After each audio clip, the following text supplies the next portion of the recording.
When Shirley asked me to be on the panel at first, I have to tell you frankly that I refused. She asked me to think about it overnight, and then I thought that it would be cowardly of me not to come here because, first of all, now is supposed to be fighting within the system for changes, and Norman Mailer really represents the establishment.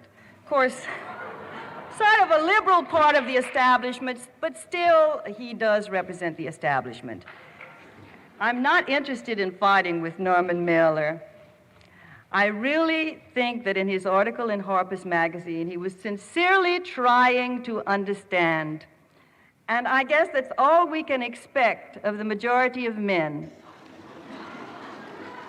We are too busy doing the work we have to do to try to fight with the men who disagree with us. And most of us believe that sooner or later they'll come along with us anyway because they won't have any choice.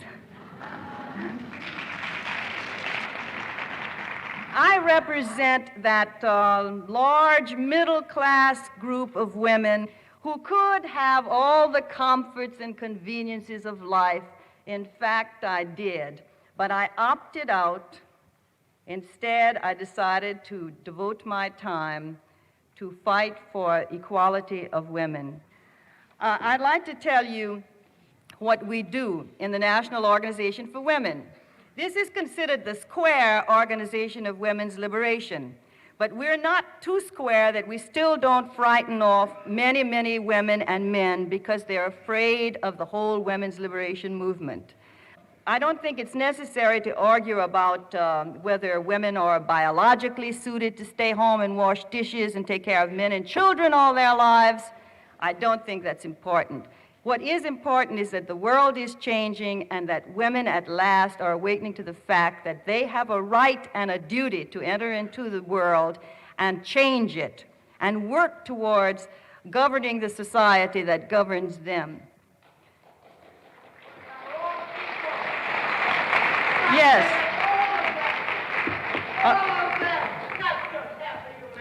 That's right. All of humanity. My goodness, the excitement has already started.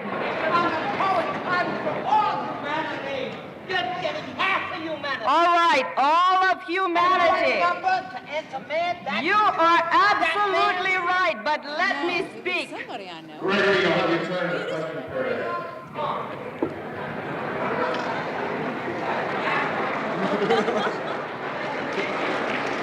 Oh, come back!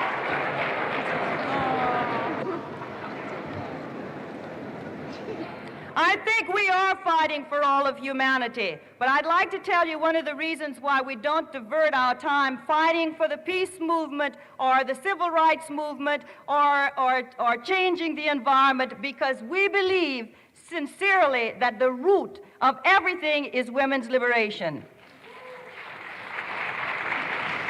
We fight on every front. First of all, in employment. In spite of the fact that 40% of the women are working in the United States, we all know, and I know that this is a very sophisticated audience, that women are underpaid and overworked, and there is no chance for advancement anywhere. We now teach women how to fight discrimination against their own companies, how to sue their companies. There's a woman outside who can't afford to get in. She's on welfare. She's getting thrown out. Hey, knock it off. It'll always be true until it's not true.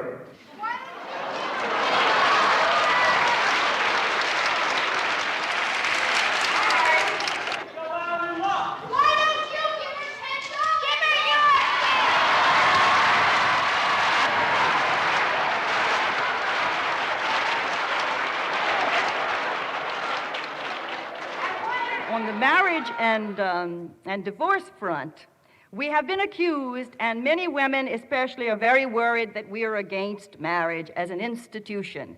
What we're against is the structure of marriage, and even though the structure of marriage is changing in spite of everything, we intend to direct it in what we think is the right direction. If women are to be married in a society that pushes them towards marriage, they should be paid for the work that they do.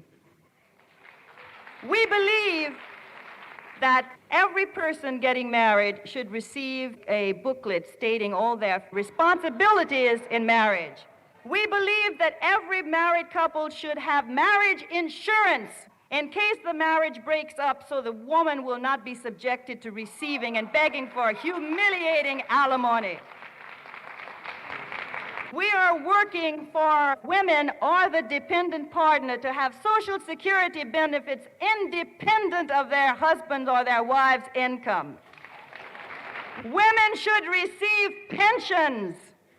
And some of us go so far as to say that women should get paid and they should receive vacations with pay. As far as the image of women is concerned, we're attacking the advertising industry. You know that the woman as portrayed on television all over in the media is a stupid, senile creature. She gets an orgasm when she gets the shiny floor. Before marriage, she's encouraged to keep herself deodorized and as pretty as possible in a doll-like way, in a plastic way, to get the man, because the man is going to be her life. Once she gets him, all the advertising is geared to her cleaning her house and taking care of the children. When she gets a little too old for that, she's the bitter shrew, she's the mother-in-law who's coming to taste that coffee, and she's the poor woman who is losing her husband because she's losing her looks and has to use all sorts of ways to get him back.